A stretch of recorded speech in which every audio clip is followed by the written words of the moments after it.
how to improve your credit and make money at the same time. That's the topic for today's episode, and without further ado, let's dive in.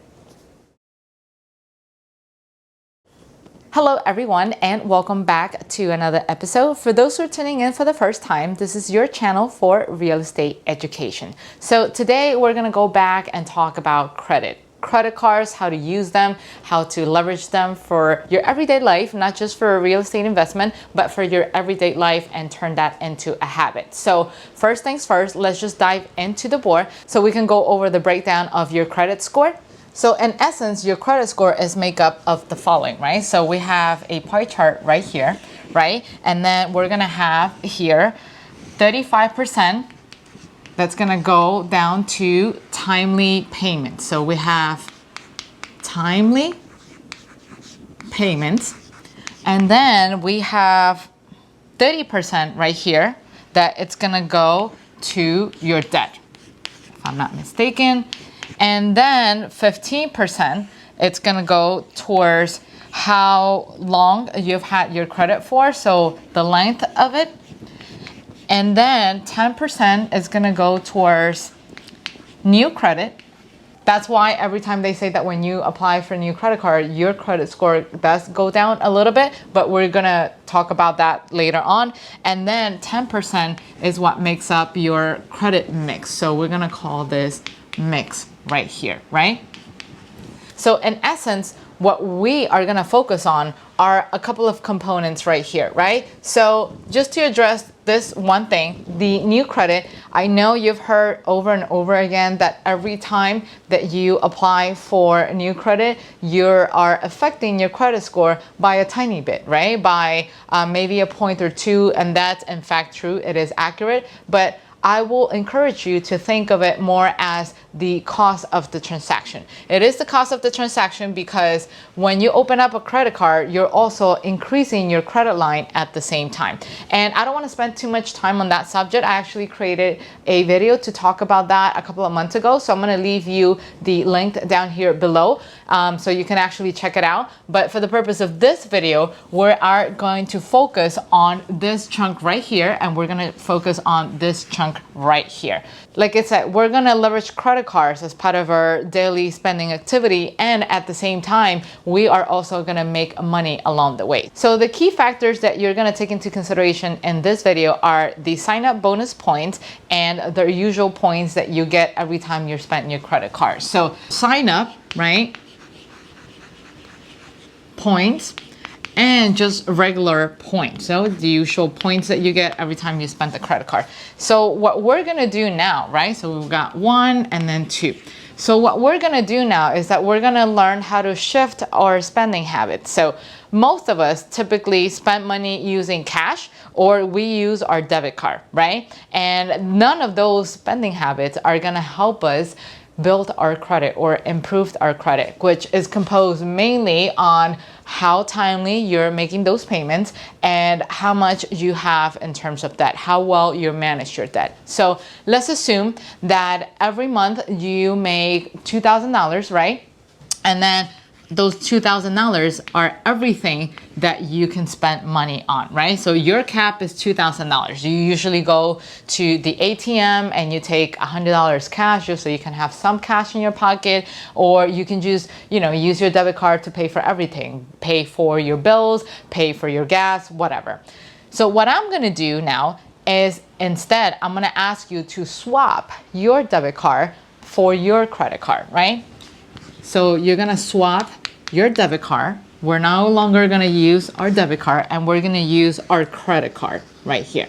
We're gonna use our credit card, and we're gonna continue to pay for everything we normally spend in our debit cards. So let's say every month you're gonna spend $2,000. $2,000 in rent, $2,000 in groceries and gas, whatever the amount is, you're gonna spend $2,000. So that means the most you're gonna spend on your credit card is the equivalent of $2,000. You can use 2 credit cards, and you can still use 3 credit cards, whatever it is, whatever distribution you want to give out to that credit card, you're gonna cap it at $2,000. So let's say, for example, it is time for you to go to Walmart and you spending $200 in groceries. So, and that $200, rather than using your debit card, you're gonna use your credit card to pay it. Then it's time for you to fill up the tank, and you spend, let's say on average, $100 a month and gas. So you're gonna do your $100 a month, and instead of using the debit card, no, don't use it, and you're gonna use your credit card. And then you're gonna continue to spend everything as long as you spend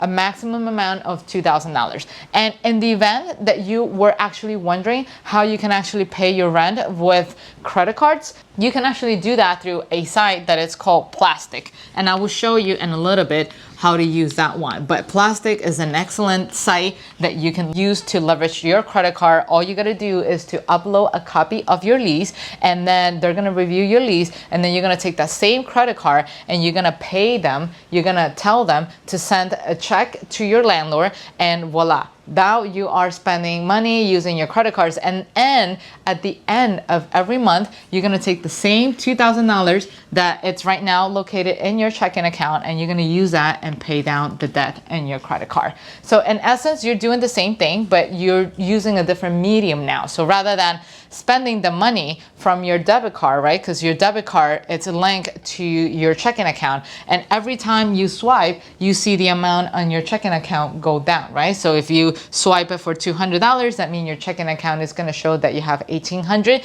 And then if you pump gas and you spend $100, then that means your checking account is going down to $1,700. So it's in essence the same thing, but rather than using your debit card and see your checking account slowly go down, you're going to use your credit card instead. You're going to make sure you do not spend more than what you have. So if your bank account says $2,000, all you're going to spend combined on all credit cards is $2,000. If you have only one credit card, then even easier for you to manage. Then that means you have a maximum of $2,000 to spend in that one credit card. But if you have multiple ones, just make sure that the aggregate amount, that the lump sum of all the amounts that you spend in that 1 month does not exceed $2,000. So when you do that, right, when you are shifting your regular expenses, I'm not saying go to the mall or anything like that and spend anything extra or spend money on a restaurant. No, you're using your credit card on your everyday expenses, nothing else, nothing more.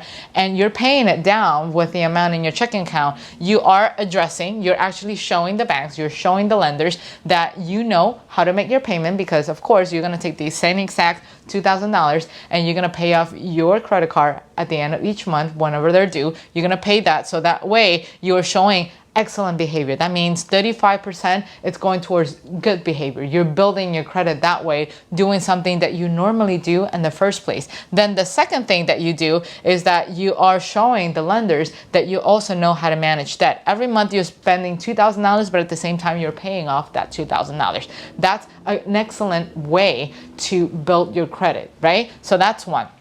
Then at the same time, there are some cards, let's say you go ahead and you apply for a new credit card, right? The majority of credit cards nowadays, they have what they call a sign-up bonus. Meaning, let's say you open a new card and it says, if you spend $1,000 in the first 3 months, we'll give you $150 cash back. Or we're gonna give you the equivalent of $150 in points. Points that you can use as mileage, points that you can use as cash back to repay that debt. It's ways for you to make money.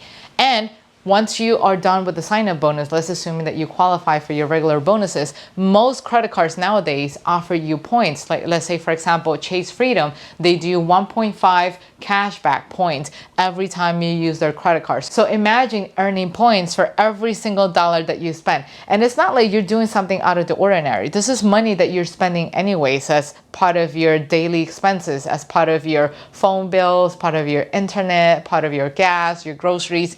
Why not make money off of it, right? So that's in essence what it is. It is so simple. You're liking that video? Don't forget to hit the like button right here to let me know. But yes, like I was saying, it is so easy. It's just simply swapping that behavior. And it's not even a behavior in itself. It's just simply not using that debit card anymore and then using credit. If you feel like this is too much for you to get started because maybe you're more of a cash person and you're not used to it, just, take $60 out in cash and have it in your wallet. So that way you feel that you're having a safety net. But start shifting that behavior. You are making money out of your sign up bonus points, you're making money out of your points for regular expenses, and you're building excellent credit thanks to that. So that's what I have for now in here, and we're gonna jump into my computer because I'm gonna show you a screenshot of how you can actually make things even better by leveraging those extra points and helping you reduce some of this debt right here. So let's just dive in.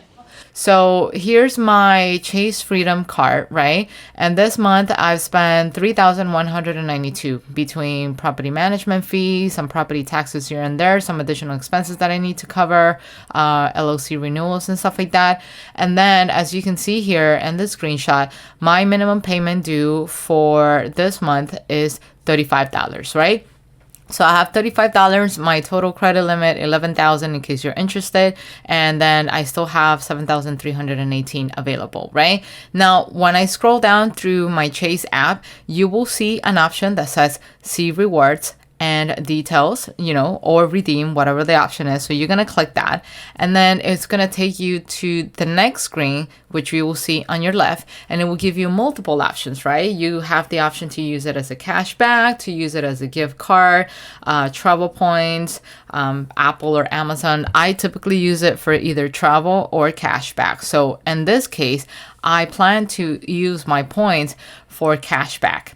Then you're going to see the screen on the right, and you're going to see the options that the application is going to give you, right? One, to redeem those points for statement credit, or two, to deposit that cash into any of your bank accounts, right? So in this case, either Chase or any other account that you might have linked in here.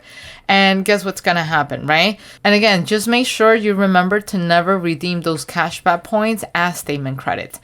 Once you do that, right? Let's say, for example, you already redeemed those points and you have them deposited into your bank account.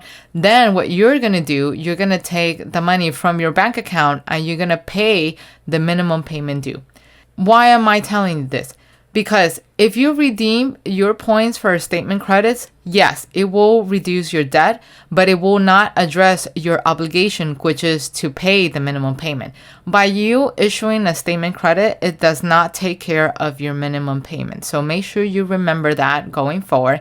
And every time you are considering cashing your points for cashback, make sure you send them straight to your checking account, your saving accounts, whatever account it is that you have linked to your credit card, and then use that money in your account to pay for the minimum amount due or whatever payment you want to make towards your credit card. And as a final reminder, again, never miss any payment. So there you go. That's your tip to spend money, leverage the point that you accumulate, and continue to make payments in your car so you are never late in any of the payments.